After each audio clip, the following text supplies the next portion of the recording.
Welcome to Certificate Course in Dialogue Studies, Week 6. And we have the pleasure and privilege of having with us today Professor Daniel Skubik. Professor Daniel and his wife Bernadette have been involved in interfaith dialogue and action throughout most of their 48 plus year marriage, both in many states of the US and overseas, including such countries as Australia, Turkey, South Korea, Thailand, Cambodia, and India. Before retirement, Bernadette was a nuclear medicine and radiation therapy technologist and community volunteer. Professor Daniel was former Dean of the College of Arts and Sciences and Director of the Honors Program at California Baptist University and is retired Professor of Law, Ethics, and Humanities. He was also practicing as an international lawyer and was principal of International Legal and Political Risk Consultancy. They currently reside in the San Diego area of South California. We welcome you, Professor Daniel, and we look forward to hearing from you. We would like to tell you that you have 2 hours to conduct your session, and you can take it however you want. There's usually a question answer within the 2-hour session. You can have it at the end or in the big middle or wherever, however you wish it to be. Thank you. Thank you, Professor Daniel. You may begin. Thank you. Thank you.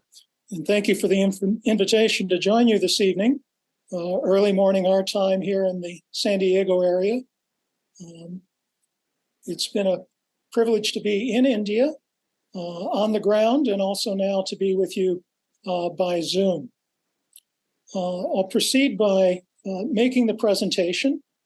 Should run perhaps 40-45 minutes. And then I'd like to go to question and answers, or at least your questions. I'll do the best I can to respond to your questions and perhaps provide an answer or two. But I'd particularly also like an introduction from you, just who you are, why you're in the Dialogue Studies program, along with your questions, so I can get to know a little bit about you. Let me share my screen for the slide presentation. The title comes from my curious concern. I'll try to explain that in a moment, but my curious concern about the word dialogue itself. As you know, English is an inclusive language, but also a slippery language that tends to evolve over time. And the word dialogue is no different from many other usages of English words that are incorporated from other languages, from foreign languages, in this case from Classical Greek. And just as the word has evolved over time, we find a wide variety of uses of the word. And this, no doubt, you well know from your own studies in dialogue. But let me back up just a moment to talk about the English usage in broad terms and then the more particular terms that you would be familiar with. In common contemporary English, that is today, of course, dialogue just means talking, particularly between 2 or more people, but even speaking of an internal dialogue, or dialogue with oneself, or internally to oneself. And that's all. If you want it to mean more, then you have to provide more specific context, or you have to provide a brand label. You need to be quite specific.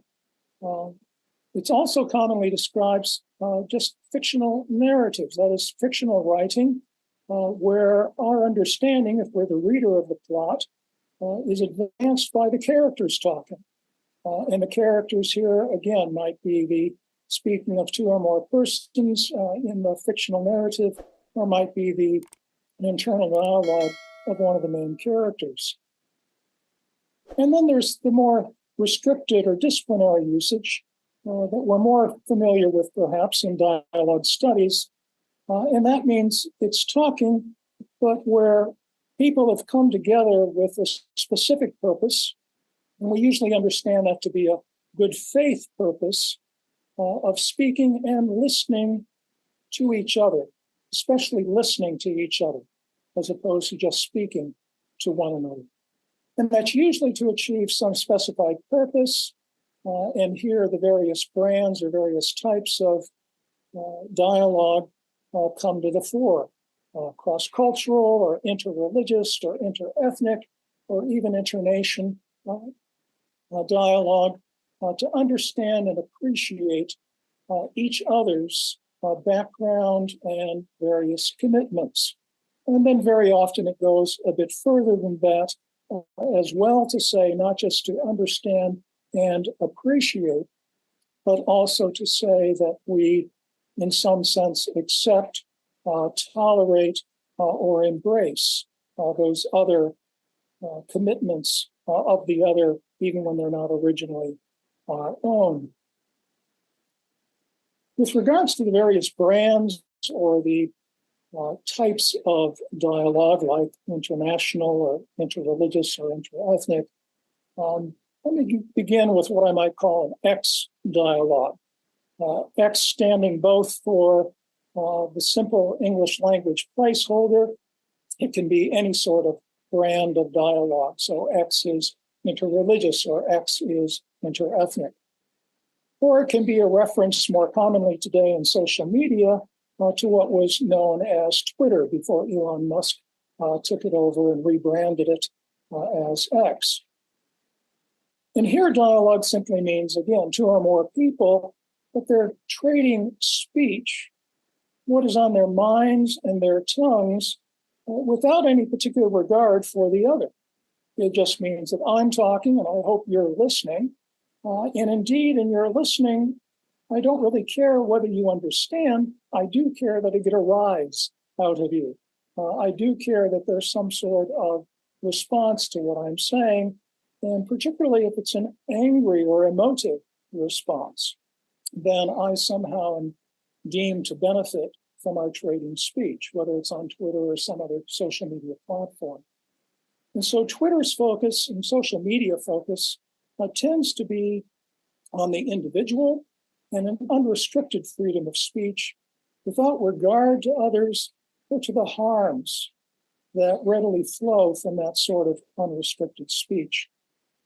And it also tends to presume, this especially in the North American model and the legal model for the United States, presumes that more speech is always better than less speech. That the more speech you have, that is better than less speech, and that more speech, thought to be a means of achieving some notion of truth, will overcome less speech, which may be filled with falsehoods. Now, we might well reject this notion of dialogue. I don't know whether you do. We can talk about this later if you wish. I certainly do. With regards to this last presumption in particular, that more speech is always better and that true always overcomes falsehood, especially in the social media sphere, that is not the case. Nor is it the case, I think, person to person. So if we're going to reject this form of speech and say that's not true dialogue or it's not the dialogue that we seek, what sort of dialogue might we seek? And here again, we've got some other brands you may be familiar with, you may not. But here's a brand that I find of some interest, towards which I have some sympathy.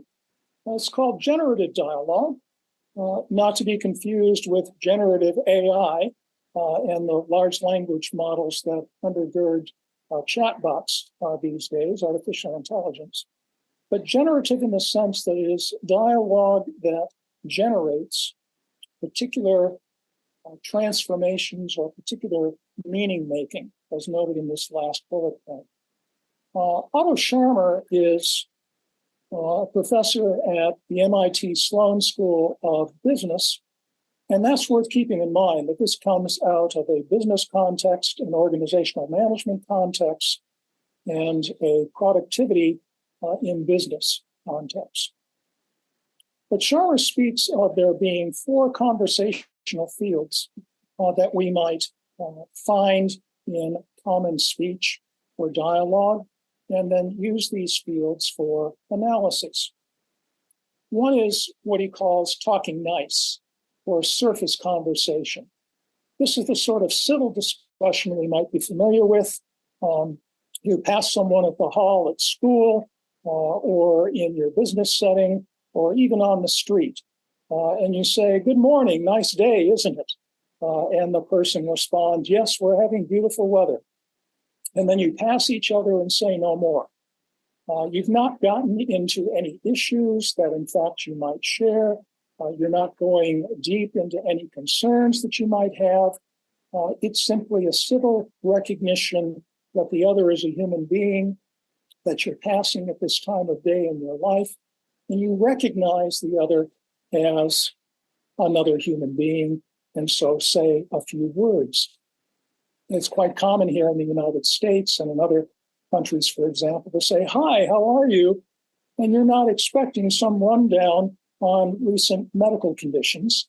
You're not expecting any details. You're simply saying, "Hello, I recognize you as a human being," and then pass one another without engaging further. The second field for analysis is what he calls talking tough. And this is more argumentative conversation. You're having a conversation, and you're having a conversation to make a point.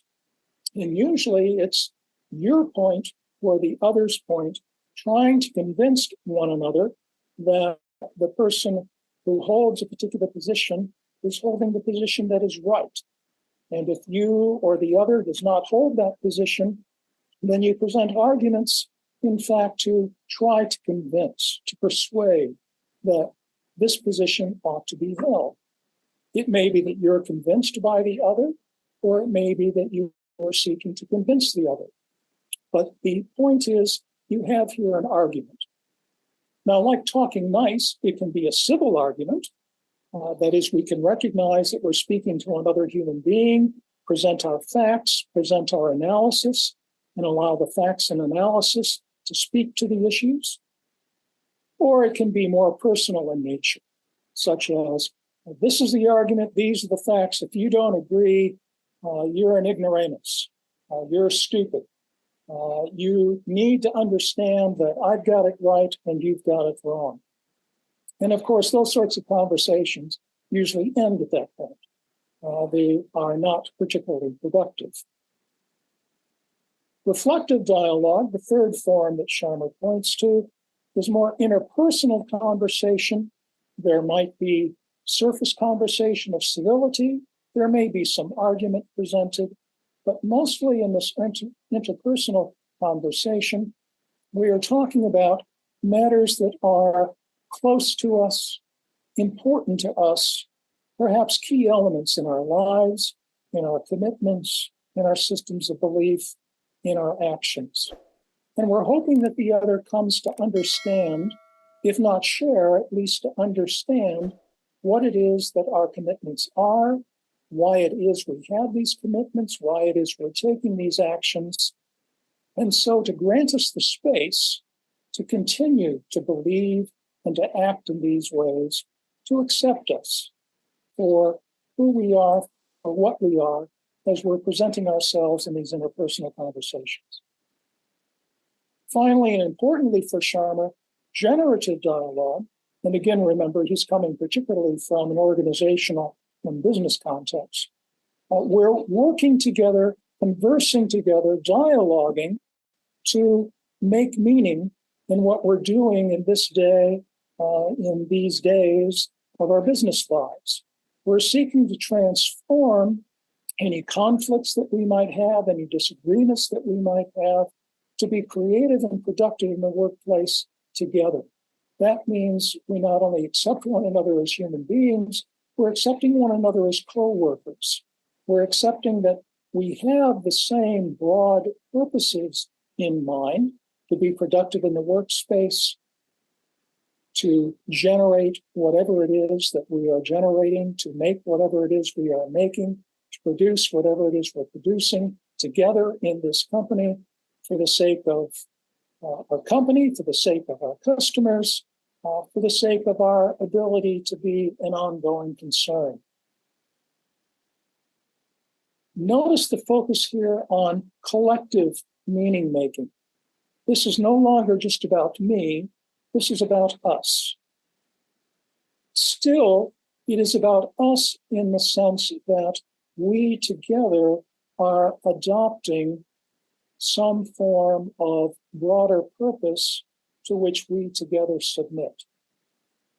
Submit in the sense that, okay, this is now my purpose, this is now your purpose. We are working together for the sake of achieving this purpose, producing some product or some activity or some consultation, again, for the sake of the business as an ongoing concern, for the sake of our customers. But it points us in the direction that dialogue, the best form of dialogue, leads to some sort of collective meaning making. It's about us, not just about you or about me. A different form of dialogue, coming out of entirely different field. Storkin, who is summarizing works of philosophical and theological and even missiological nature, that is how to take one's theological or one might say spiritual commitments to other cultures or other communities. And here Storkin looks at also 4 different kinds of dialogue for analysis. And notice here that community is at the forefront of all the fields. A dialogue of life itself, the first dialogue for analysis, is a focus on the community, the single community, but a community of different cultures, attempting to make faith, a good faith effort, to work together, to live together in some sort of harmony. So the very basic form of a community, which is necessarily a range of different cultures, different backgrounds, different ethnicities, different religious perspectives, but making a good faith effort to live together in something like harmony, that is acceptance, tolerance, making space for the other, without, of course, necessarily saying, I adopt or broadly accept your commitments or beliefs, but making space for those commitments and beliefs on your behalf. And of course, I seek reciprocation, that you'll make those same sorts of acceptances, tolerances, spaces for me and my commitments and beliefs. Secondly is the more specific dialogue of commitment. And here it's a commitment not so much in belief, but in action, like undertaking a joint community project. It could be something as simple as within this community, we're reaching out to those who are less well off, and so we create something like a community kitchen or a community clothes closet. And we work together to provide the food for that community kitchen, or the food or the clothes for that clothes closet, or some other joint community project, even building homes. That dialogue of commitment means that we are working together to understand what's necessary for each of us to contribute to that joint community project. Again, it doesn't mean that we're accepting any religious or theological or spiritual or other commitments or even other forms of belief about what the good is. It's simply that we accept that in this community, for the sake of reaching out to this particular purpose, for the sake of reaching out to those who are less well off, we who are better off will join together. Third form of dialogue we might call intellectual dialogue. And here we have specific philosophical or theological dialogue. And for Storkin and those whom he's investigating in his summary piece, it tends to be limited to specialists, that is, those who have some philosophical or theological training. It is not just for anyone to go running roughshod, saying that, well, because I've read the Quran, or because I've read the Hebrew scriptures, or because I've read the Gospels, I'm sufficiently well informed, I'm sufficiently knowledgeable to be able to engage in deep dialogue about what it means to be committed to these particular spiritual or philosophical traditions. That itself is an interesting limitation.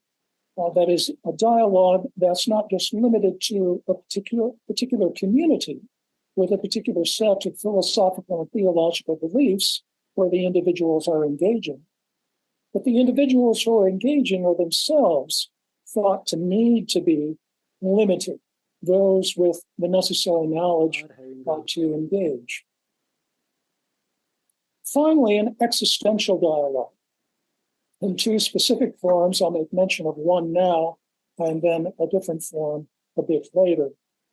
Existential dialogue being that the three prior forms, the dialogue of life itself, the dialogue of commitment, and the intellectual dialogue, forms a springboard for interpersonal change and transformation. That is, particularly coming out of the third form of intellectual dialogue, but also the other two, the dialogue of life and the dialogue of commitment, we find that not only are we making space for various forms of beliefs and commitments, actions of others, we find ourselves also being changed, also being transformed, and that our own understanding of our own beliefs, our own traditions, our own commitments are beginning to change.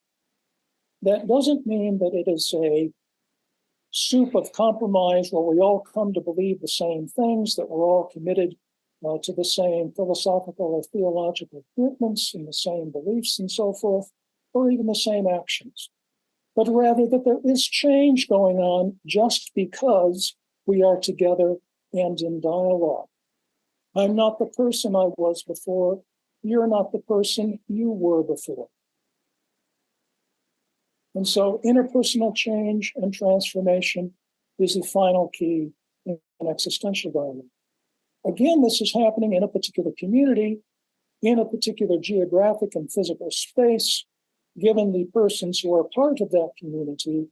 We're not talking necessarily about expanding communities or even narrowing communities, that is, being more inclusive or less inclusive of the persons involved. Well, these are interesting, but how might we better understand, given all these different types of dialogues and fields for dialogue and analysis, how might we think more specifically about dialogue itself and how to incorporate some of these fields, some of these understandings in our own attempt at dialogue? I'd like to return briefly to the classical Greek, out from which dialogue, these forms of modern usages, whether generative or interreligious or existential or interethnic, international, have traveled far from the word's origins. As I note here, the term itself is a simple transliteration of the Greek, dialogos, meaning a word or a narrative that is to, or a narrative from, or a narrative shared between two or more people. But in classical Greek, there's a specific context. Dialogue, that deeper context of dialogue, referred specifically to selected individuals, usually government or officials of the polis, who are actively reviewing and, if necessary, correcting official records or documents that have been generated by the community of the polis before archiving those records and documents, because those records and documents are becoming the basis for officials in the polis to implement and complete any of the policies that are adopted for the benefit of the polis. So notice here we're talking about several matters that come together for this deeper context of dialogue. Dialogue is actively reviewing and, if necessary, correcting these documents. Well, who's doing that? Well, I said it was officials. Who are the officials? In classical Greek, in the classical polis, it is the citizenry, the broader citizenry, not specific officials who are elected to office, who are a very small subset of the citizenry, but like in the classical Greek jury setting, large numbers of citizens who are coming together to actively review and correcting those records and documents, archiving them, because they are also the large group of officials of the polis who are implementing and completing those policies that have been adopted for the benefit of that polis. That is, here you have a community setting, a community conversation about what the community has decided to do, making sure that what the community has decided has been properly recorded, archived, and acted upon. And so the focus is not individual speech between individuals, and certainly not to communicate individual feelings. It's a communal activity, wholly communal in nature, determining how members of the community decide together how to live together in peace and in goodwill. That's what it means to engage in dialogue in the classical setting. We see a bit of this in the modern setting. You may be familiar with this poetry. It comes out of an early meditation, 17th century, of John Donne. No man is an island, entire of itself. Every man is a piece of the continent, a part of the main. This meditation comes upon the meditation of the bells that are sent ringing when someone in the community is dying or has died. And it calls attention to the community about the member of the community who has now passed away. And then goes on to note, so any man's death diminishes me because I'm involved in mankind. And therefore, never send to know for whom the bell tolls, it tolls for thee. It tolls, it rings, not just for the one who has died, it rings for us all to recall that we are like that man who has died. We are all mortal. We are all indeed together in community. And now the community is less because one member has left us. That's just an inkling of the classical position that's framed even in modern positions. Make a reference here to Tanya's. We can return to that if you wish in the Q&A. I won't attempt to go into that now. But again, a modern usage that finds this classical distinction still in remnants of our speech today. What then I would find more satisfying for myself in terms of usage, but also of action? A truer dialogue, as I put it, not true dialogue as though there's only one, but drawing on the classical conception, a truer dialogue with a expanded focus on community rather than on the individual.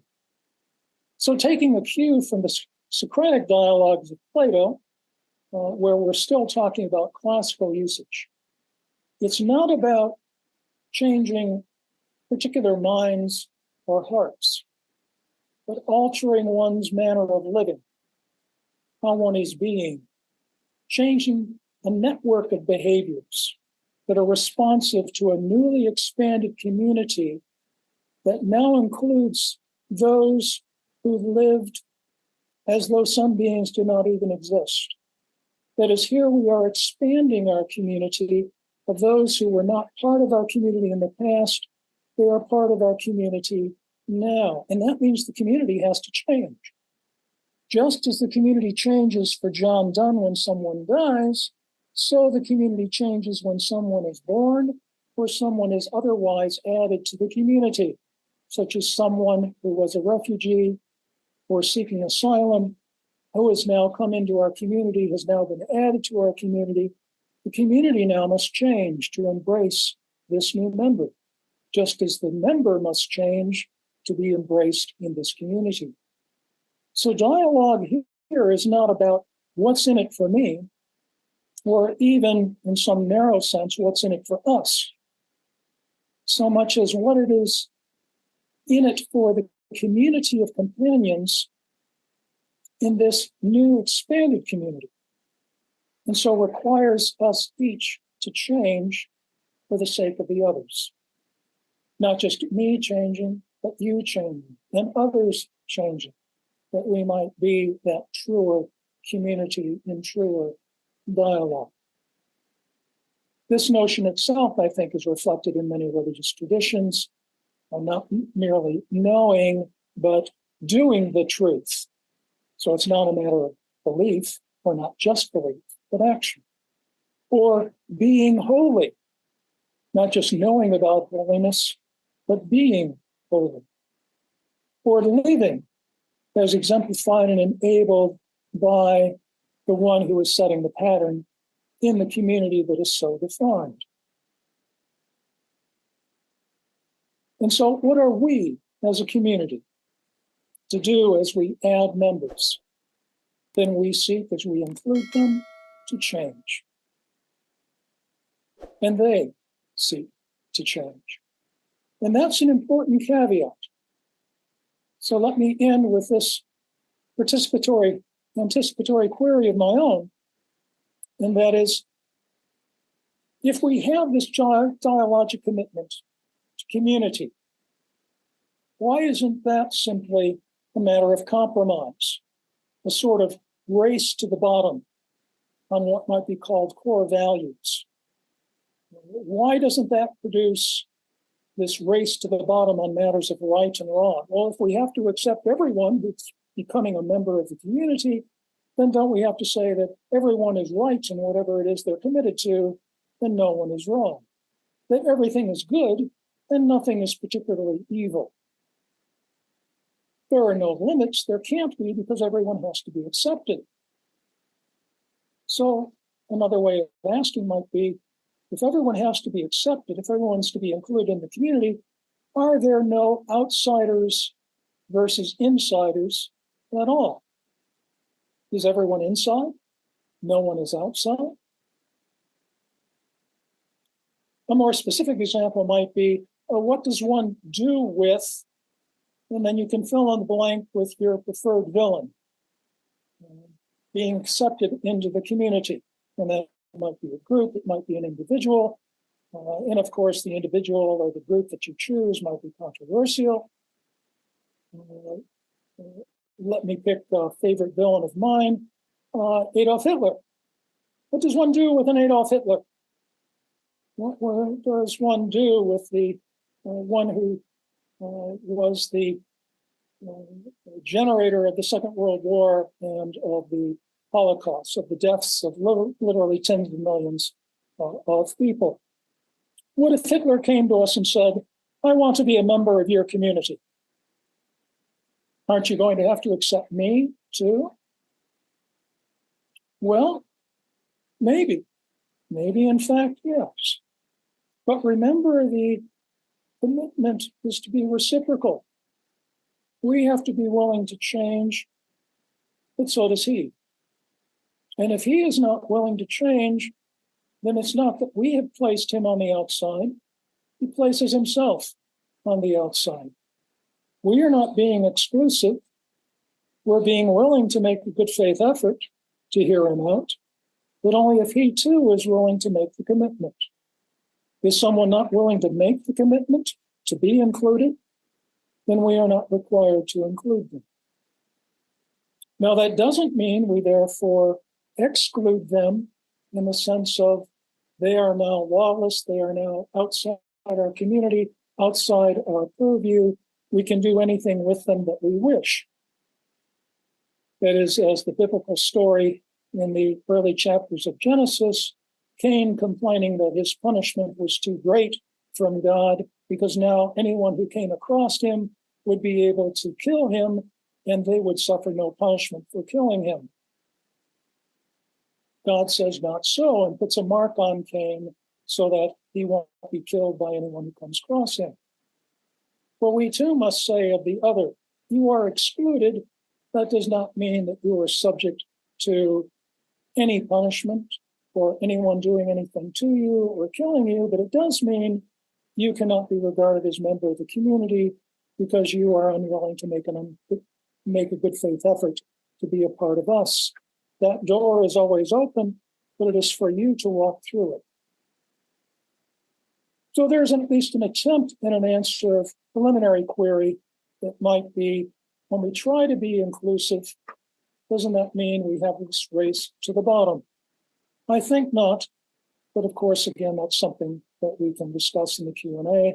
And again, I make reference here to Alistair McIntyre's After Virtue, we might bring into the discussion later. Thank you, Professor Daniel. This is, I think, quite refreshing for the students to hear about, you know, oh, I'm sure they have a lot of questions. So before anybody starts the question, maybe we can, as you said, we can just have them introduce themselves and why they joined the course, as you mentioned. So, yes. so maybe I'll start with Tulika. She's first on my screen. And so Tulika, you can just, so I think how we go about this is you will just introduce yourself, why you're interested in the course, why you joined the course. And if you have any question, you can just ask right away. And then you pass it on. Once you're done, you pass it on to the next person whoever's on the screen. Thank you. Thank you, ma'am. Hello, sir. First of Hello. all, this was a very, very interesting session. So I'm Tulika, and I am pursuing my PhD from Lucknow University. And okay, so why I was interested in this course, if you want me to be, ma'am, shall I be honest about it? Okay. So I was told by my supervisor that this is going to be interesting for me basically because I read philosophy and since dialogue study. So basically all the dialogue, since it has been started from Socrates in the dialogic form, he used to have all the conversation and stuff, and then Plato's dialogues. So yeah, and my work is somewhat surrounded around this Hellenistic philosophy and Greek philosophers. So yeah, this was the prime. But plus, I was also curious about learning because I saw a few videos on YouTube about the foundation. So yeah, this is why I joined this entire thing. And okay, question. So, ma'am, can I please ask questions later on because I think I have many. You can ask them, that's okay. And then you can pass once you're done. Okay, so, sir, uh, the four stages that you told about talking nice, talking tough, then reflective dialogue, and then generative dialogue, in Yes. which in the very first stage we're supposed to be polite, and the second one is supposed to be somehow somewhat a debate sort of thing. What if we start a dialogue with somebody and they uh, they jump to the jump to talking tough stage. So first, how are we supposed to? Are we supposed to still stay on the first stage of talking nice, being polite with the person, even if the person sounds rude or maybe he or she is in a tough position or mentally or whatever whatever it be. So so yeah. Also, second point said that I think there was a slide which said race to the bottom in one of the slides.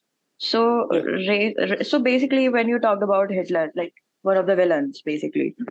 So the sentence, what does one do with? So let's take the example of like let's say person X. So this person X has spent his this is just a hypothetical situation. This is an observation.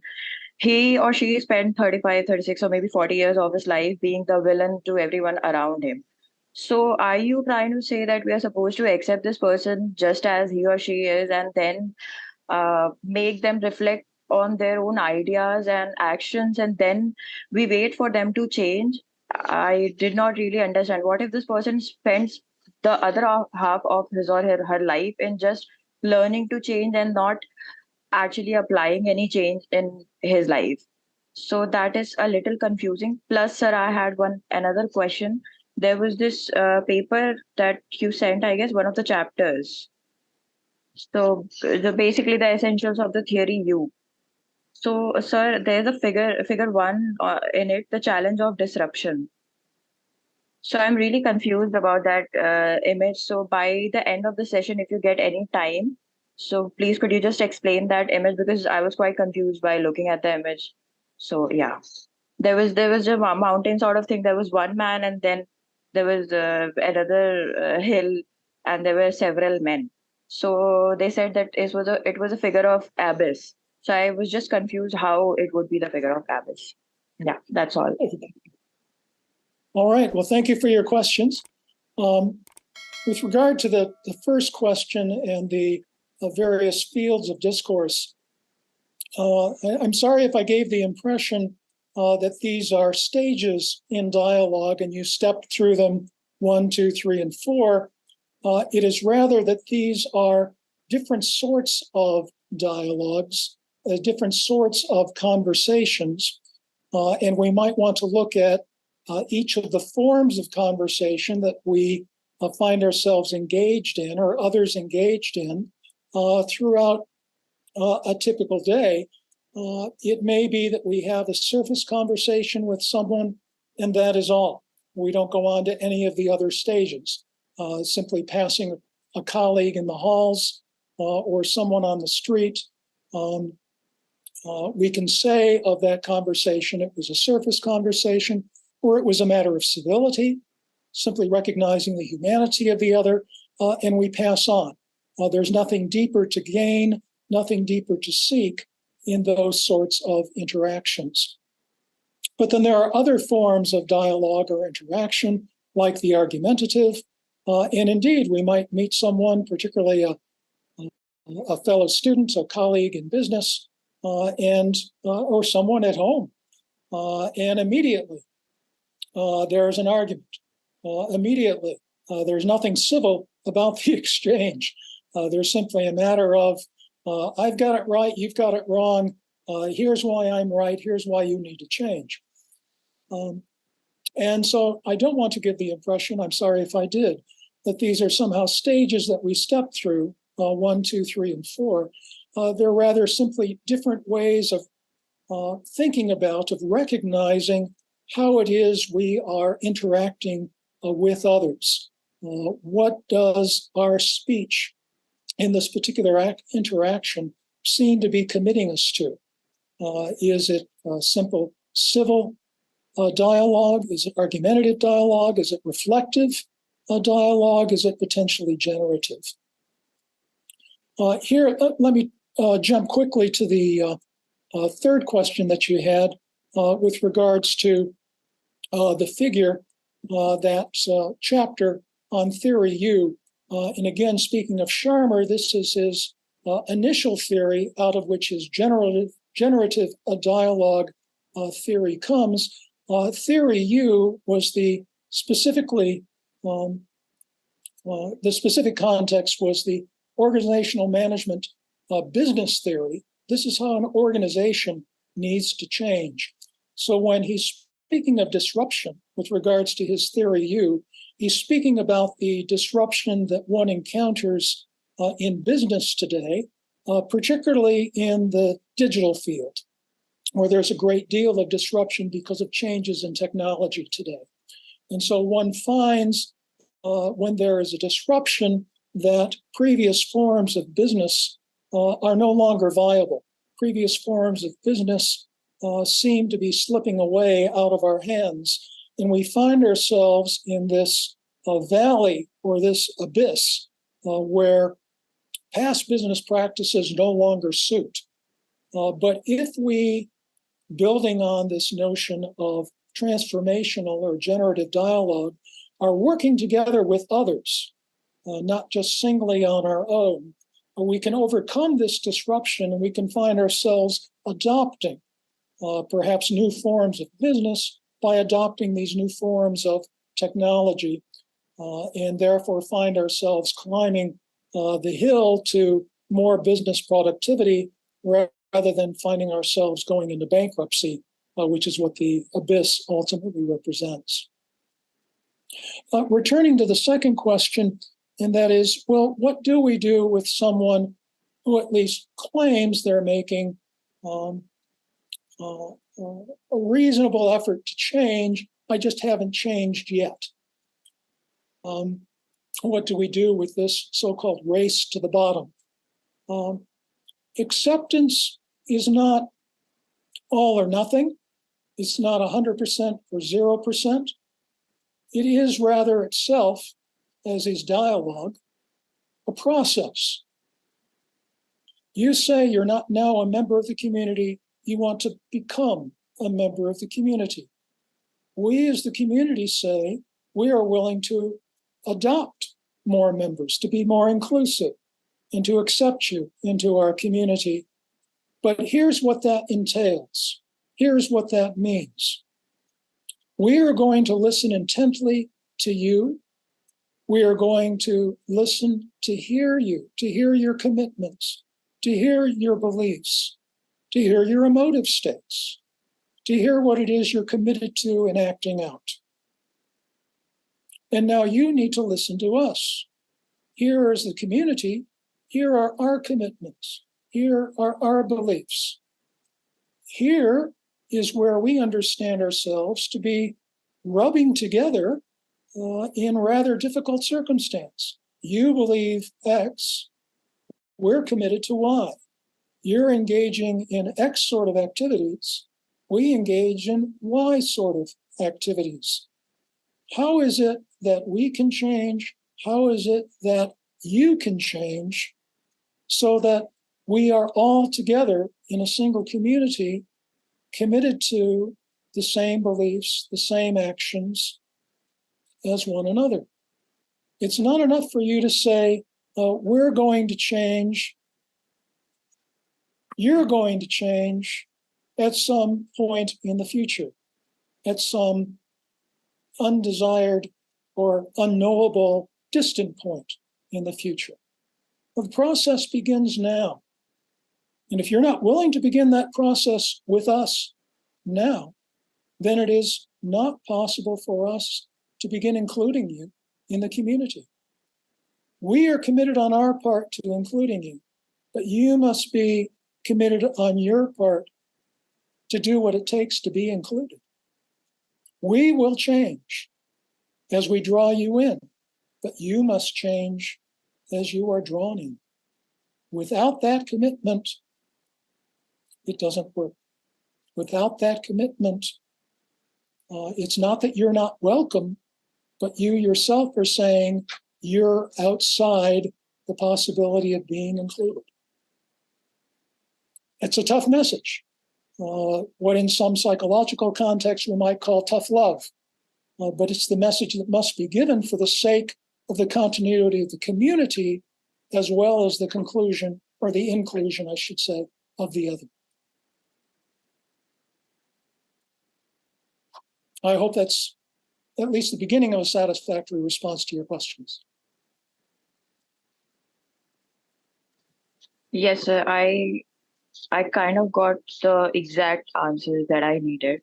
So we are supposed to have acceptance and then patience.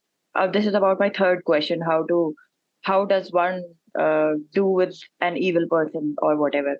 Also, to add another thing, sir, so that stages that I was talking about, that talking stage and talking tough, and all of that. So there was this small YouTube video attached to the stuff that we were supposed to refer for this class. So in that video, the guy who was explaining, he sort of mentioned it. He pointed out like this is the first one and this is the second one. So with that, I could interpret these could be the stages. So that was a misinterpretation. वैसे तो sir, this was a very nice session. I really liked it. So Thank you. Yeah, Zikra, would you like to take over, please? Who's next? Am I audible? Yes. Hi. Myself, Zikra. Currently, I'm a housewife, and I did my PhD from Jamia Millia Islamia. somebody referred me about this certificate course, and he said ki it will really help to write after your PhD, as I am a housewife. So just to start my career, I joined this foundation. Very good. Zikra, do you have any questions that you'd like to ask? Uh, yeah, thank you so much for the nice session. It was really very fruitful. So my question, it's related to future, something about future. What are the qualification to pursue to indulge in the field of interfaith, to pursue my career? So what are the qualification and abilities we can have to pursue in this field, my career? So if you can explain something, it will help me.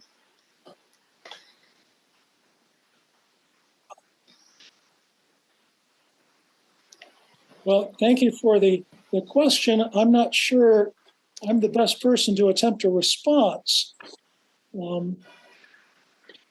There are such a wide variety of interfaith or interreligious dialogue forms or formats that are followed around the world.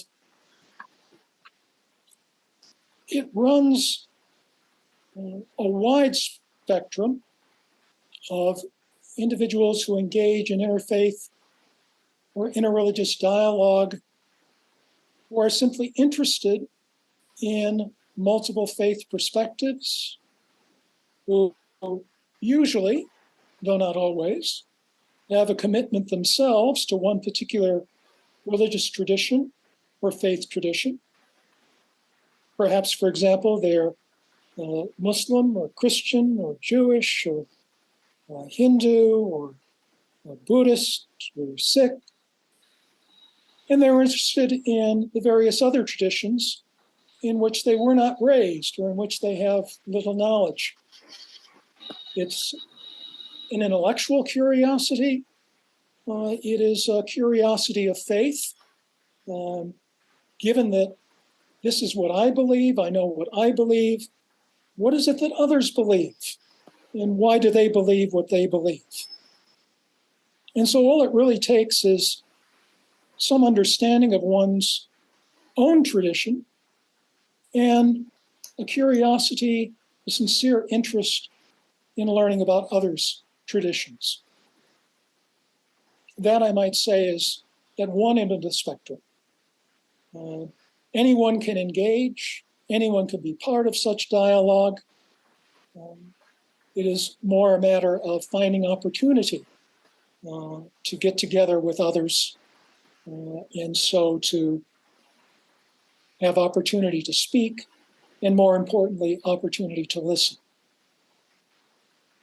At the other end of the spectrum is that was noted in Storkin's presentation, and that was his philosophical and theological reflection that is limited to so-called specialists, those who are specifically trained to engage in dialogue. And so, for example, you find some interreligious dialogue between the Vatican, the Roman Catholic Church on the one hand, and a number of Muslim clerics on the other, exchanging ideas, exchanging insights, exchanging concerns through formal meetings, one with the other, through formal documents exchanged between the two groups, between the Pope and representatives of the Vatican on the one hand, and Muslim clerics recognized as leaders within the Muslim community on the other. And I guess I should say Muslim communities on the other, since in Islam there is no single community recognized as, say, there is in the Roman Catholic Church, where there's a Pope. There's no equivalent in Islam. But these are specialists, these are theologians, these are clerics who are speaking one to the other. Now, between these ends of the spectrum, anyone with curiosity and intellectual willingness to hear from the other on the one hand, to those who are specialists on the other. Along this spectrum, there is, again, a range of possible commitments. You don't have to be a specialist. On the other hand, there are dialogues that are committed to particular sorts of, if not specialists, at least particular forms of commitments. The more common forms of interreligious dialogue, for example, in North America, are often between the monotheistic religions, that is Judaism, Christianity, and Islam. Other religions, other faith traditions are welcome, Hinduism, Buddhism, Sikhism, and others, but the dialogue tends to be more limited to the three monotheisms because there's, broadly speaking, a shared base. That is, there's a commitment to there being one God to whom all the faiths make reference, even if the particular faith traditions and commitments and certainly dogmas or doctrines are quite different. And so we might learn from one another in that sort of setting about what you mean when you say there is but one God, and what you mean when you say we pray, or what you mean when you say we celebrate or commemorate this particular day or this particular feast or festival. And so what does it take to be engaged in interfaith or interreligious dialogue? Depends on what level along that spectrum you yourself are seeking to engage. You might start at one end, then find yourself gravitating towards the other. More than that, I'm afraid I'd have to leave to those with greater knowledge of interreligious dialogue and the particular context and the particular setting that you find yourself. I hope that was helpful. Right, sir. Thank you so much. Thank you. God bless you. Thank you. You can pass it on, Zikra. Pirzada Muni, can you take over? Yeah, thank you, Zikra. And thank you, sir, for this very enriching session. I just want to ask a question. I don't know it's simple or not. That can be debatable, but I have been working on religious other in my PhD, and particularly with reference to Emmanuel Levinas. And I have been working on interreligious dialogue theoretically mostly. And as a conclusion of my research, I do believe that interreligious dialogue, as we say, it is not actually possible in real terms, because when we get to know that interreligious dialogue, it just means that you accept other things, you accept a compromise or something. There is this humility that is a prerequisite for interreligious dialogue, to believe that there can be something that I have to learn from other religions that could be true, which in sense means that actually what you are saying is that there is truth outside your religion also, and that according to your religion is a deviation, blasphemy, a heresy, or whatever. So instead of having an interreligious, it could be more of an interreligious understanding to just tolerate the world. When we come to monotheistic religions, they are not so much accepted, because the umbrella term of one God, in comparison to Hinduism, where we can see that, okay, you have different gods, you still are welcome. You're not a kafir, you are not a heretic or this. Yeah, there are issues in that also. But I think polytheism in this way, or paganism, is more of an accommodative setup than the monotheistic ones. And this interreligious dialogue, where you have to set these 2, 4, 5 principles, like Catherine Cornell, in her book, Impossibility of Interreligious Dialogue, she talks about this empathy, humility and other things. And when you go through those premises, you start with them, then you are actually dubious of your own tradition, or you are having this belief that there are truth in other religions, which does not keep you 100% of what you believe are religious. It's not 100% Muslim, it's not 100% Hindu, not 100% Christian, because then you believe that other religions have the truth. That means there are chances that that can be totally true also. So what are your thoughts on this, sir? Thank you so much. Thank you for the question. It is certainly one understanding of interreligious dialogue, as I noted in that slide about the race to the bottom. One concern in interreligious dialogue is just that. If it's not a race, at least it is a slow progression or digression to some compromise where we all, as is sometimes said here in the United States, we all hold hands and sing Kumbaya. We're all on the same page. We all agree, and we don't focus on our differences. We only focus on our commonalities, and we sort of sweep our differences, our dogmas, our doctrines. We sweep it under the rug. We hide the dust. We hide the differences, and try to get on with smiles on our faces. And that, for me, is not true interreligious dialogue. But then neither is true interreligious dialogue, from my understanding, meaning that my religion is incomplete, or my religion is not true, or that some other religion is more true than mine, so maybe I need to convert.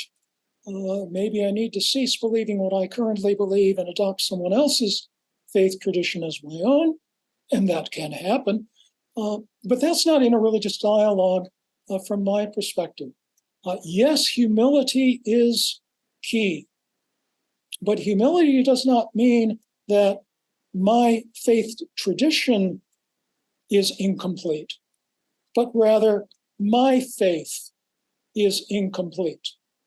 If there is, for example, from the monotheistic position, if there is but one God, then there is but one truth, and all truth and all truths, in the plural, must originate from that one God.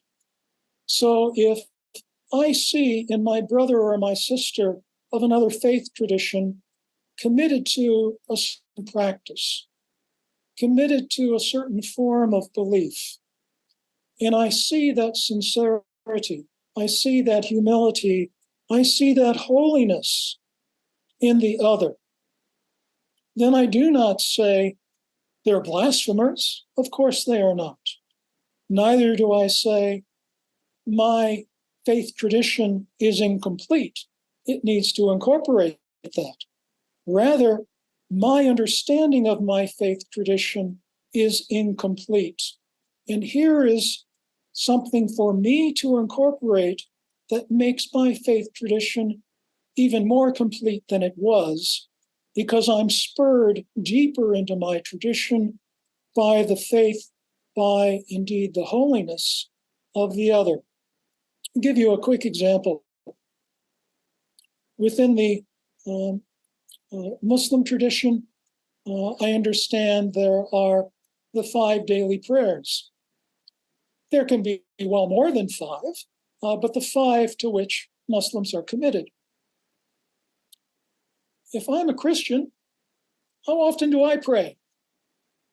Once, twice, 3 times a day? A quick thank you, God, over my meals? Is that it? Maybe a thank you, Lord, that I'm awake when I wake up? I'm spurred in my own tradition to a deeper understanding of prayer by that tradition I see being lived out in my Muslim brother and sister. And so their faith informs my faith. It's not a matter of choosing the truth, but of being able to incorporate that truth into the truth and the truths to which I also still hold. So it's not a matter of conversion. It is a matter of expanding what I understand to be true in my faith tradition, which comes to me through the faith tradition of another. And that for me is interreligious dialogue at its best. It doesn't mean that I overlook our differences. And those differences are real. And those differences are okay. Because those differences don't, in fact, have to lead us to different understandings of holy action. That is, of what it means for us to be together, to work together, to have community projects together, to accept one another as being fully committed in our own traditions in this single community that includes both of us, all of us in these traditions. So humility, yes. Empathy, yes. Expansiveness and inclusiveness, yes. Differences, yes.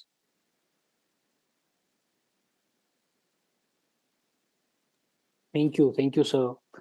You're very welcome. Yeah, thank you. Yeah, if I may, Juniali, if you have not posed any query, question, suggestion, you can. Thank you. Good evening, sir. Thank you for addressing us today. So basically about myself, I'm currently pursuing my master's in diplomacy, law and business from OP Jindal University. And why I joined this program? Well, I'm really interested in peace and conflict studies and security studies right now. And what better way to address the root cause of all these issues than to study dialogue in society? So that's why I joined this course. And well, coming to my questions, you had talked about incorporation of certain villains in dialogue in society and how to include people, anti-societal elements in dialogue within society. So, sir, how far would you say that we can give a redemption to such people? Like, how far would you say that we can extend some kind of redemption to such people? Or does being in good faith or showing reciprocal good faith, does it absolve you of any crimes that you have committed? So I'd just like your take on that. Yeah, it's a very good question, and I thank you for asking it. First, again, to make clear what I meant to communicate, it may not have come across clearly. We are not in the redemption business. We don't redeem anyone. We do provide opportunity for, as members in a community, opportunities for inclusion. Take again the figure that I presented, someone like an Adolf Hitler, who says, well, I want to be part of your community. So now you have to include me. And say, well, no, wait a minute. This is a process. It's a process to which we're committed, but a process to which you have to be committed too. And if he's not willing to be part of that process of listening and changing, of being willing to give up his, for example, anti-Semitism, for his being willing to give up his internal violence and the desire for racial purity and killing those who are not racially pure. If he's not willing to even consider that, then he has taken himself out of the dialogue. Now, here's one important aspect, though, where I think these villains can be, in fact, very important to us as members in the community for reflection. I mentioned in the readings Victoria Venturella and her website, Existential Dialogue. This is existential dialogue, which is more psychotherapeutic in nature. It is where someone is, as an individual, sitting with a therapist, a psychologist, a psychotherapist, and attempting to work out from their particular individual position, how is it I'm to think about myself, my commitments, my beliefs, my actions, and so on. So we're talking more about a psychiatric intervention, perhaps. But what I like about Ventrella's consideration here is that when we are presented with someone like a Hitler, someone with our, again, fill in the blank with your preferred villain, what is so critical for us is to reflect Hitler, as easy it would be to say, he's a monster. He doesn't even represent a human being, humanity. I can dismiss him. Existential dialogue, this existential reflection says, hey, wait a minute. I don't have, and I don't want to have Hitler's commitments. But you know what? When I'm honest with myself, when I look deep inside, the violence that I see in him, it's there in me too. When something doesn't go my way, when there are people who rub me the wrong way, when there are those who are committed to policies that I am really opposed to, if I'm honest with myself, isn't one of my reactions violence towards them? Don't I have the thought that this world would be better off if it didn't include them? Wouldn't we be better off if that person simply disappeared from the face of the earth? If we had a few good deaths, wouldn't the world be better off? You see, I'm no different.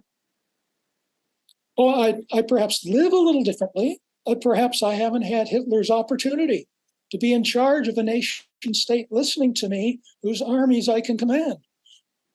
And maybe if I did, I would be him. And so this notion of listening to the other is not just we're the good guys reaching out to the bad guys.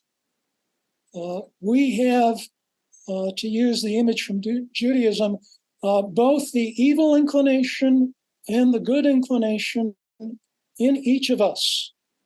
We're the good angel and the evil angel sitting on each of our shoulders, giving us advice about what to do or what not to do, what to commit to, how to act. This is our own struggle, not just Hitler's struggle.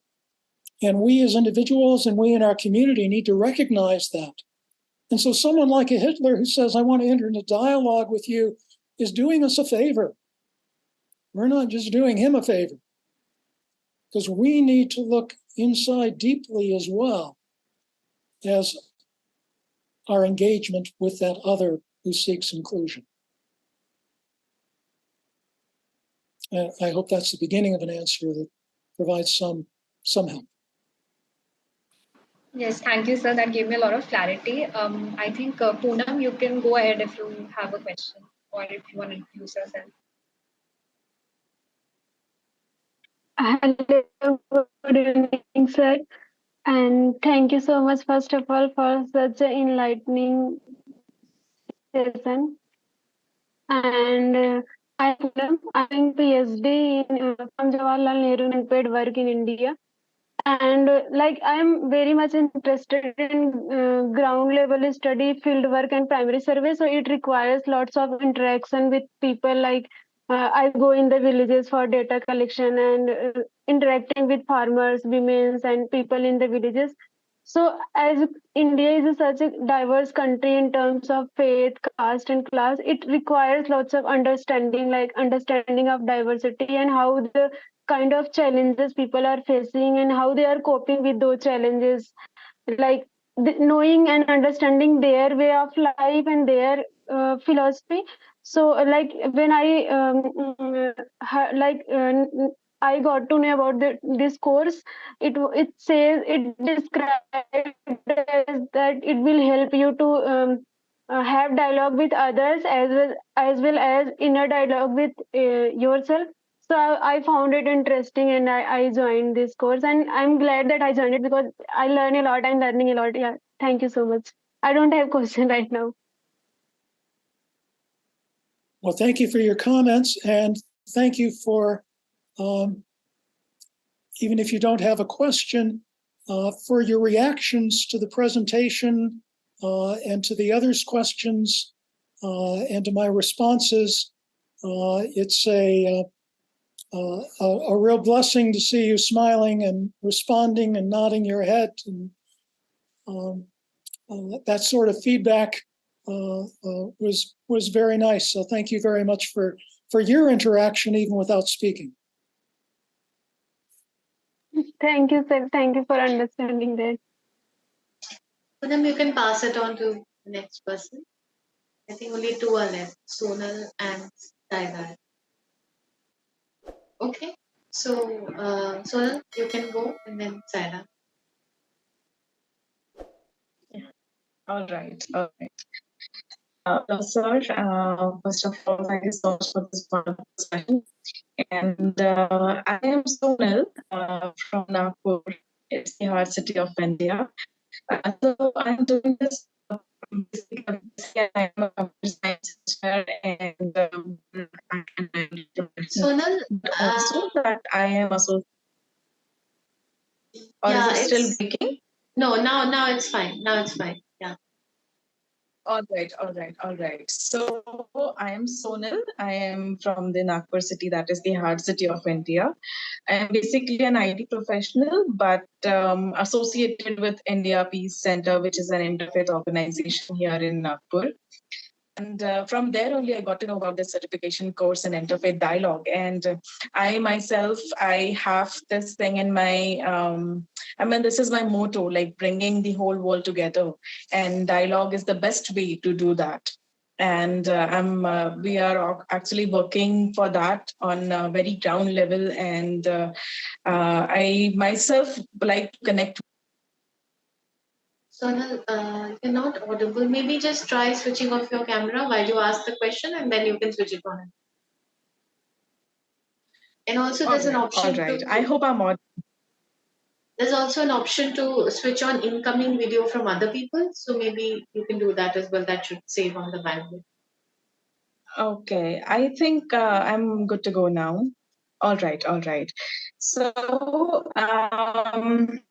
I have given my, I told about myself twice. So is it necessary to repeat that? All No, right. thank you. So, okay. All right. So I had one question, but you have wonderfully answered that question to Juniali. And it was about the villains, how to deal with that. And you have wonderfully answered that. Thank you so much. Thank you so much. So I think we have Saida over here. Saida, you can take over. Firstly, thank you, sir, for such an insightful session. It was really nice to listen to your presentation and also you answering the questions. I don't have any particular question as such, but I would just introduce myself and why I chose this topic, why I chose to pursue this course. So basically, I completed my master's recently, and I want to pursue my PhD in peace and conflict studies. And dialogue is an essential aspect of peace and conflict. And when I got my professor recommended me to attend this course, and I am actually very glad to attend it. So that's it. Well, thank you. I can't believe I've answered all of your questions. You're being very kind, and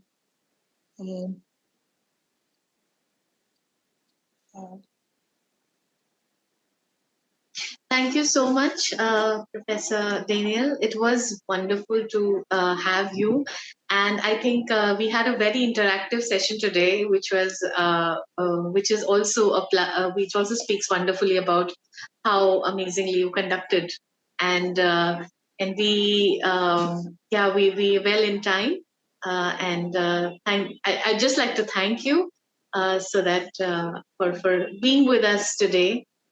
And sharing all your insights with us. And I'm sure if our participants wish to, maybe they can connect with you in future as well. Certainly, and thank you for your being online this morning or this evening, for your attention, for your questions. And I wish you all the best in your studies and in your futures with all of your dialogues. May the Lord be with you all.